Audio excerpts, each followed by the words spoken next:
Patay ang dalawang lalaki matapos gilitan sa Imus, Cavite. Ang salarin nakuhanan pa sa CCTV bago ang krimen. May unang balita si Bam Alegre. Sa CCTV footage na ito bago maghating gabi noong Lunes, October 16, nakuhanan ang pagdating ng rider na ito sa Barangay Alapan 1A, Imus, Cavite. Ipinarada niya ang motorsiklo, tumambay at mistulang may hinihintay. Maya-maya umalis na ang rider, iniwan niya ang motorsiklo. Pagbalik ng lalaki, nagmamadali siya at agad umalis sakay ng kanyang motorsiklo. Hindi nakuha ng CCTV pero ayon sa pulisya, ang lalaki sangkot sa nangyayaring krimen sa lugar ng oras ding iyon. Sa investigasyon, nakatambay sa harap ng bahay ang mga biktima nang undayan sila ng saksak at saka ginilitan ng salarin.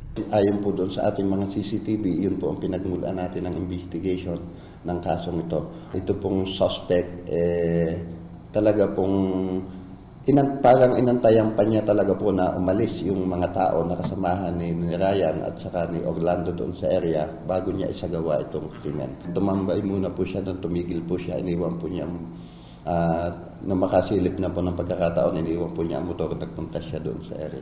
Then bumalik, after ng crime, tumakas. Sa mga litrato, may indikasyong nakatakbo pa sila sa loob ng bahay. Kapwa sila dinala sa ospital pero dead on arrival ang isa sa kanila. Ang isa pang biktima, namatay na rin kanina madaling araw sa Tondo General Hospital. Baka pwede nyo ho kaming tulungan. Dalawa ho pinatayo nito. Nakakatakot itong tao na to. Patuloy na tinutugis ng mga otoridad ang salarin at inaalam din ang motibo sa krimen. Ito ang unang balita sa Imus, Cavite. Bam Alegre para sa GMA Integrated News. Igan, mauna ka sa mga balita. Mag-subscribe sa GMA Integrated News sa YouTube. Sa mga kapuso abroad, subaybayan nyo kami sa GMA Pinoy TV at sa www.gmanews.tv.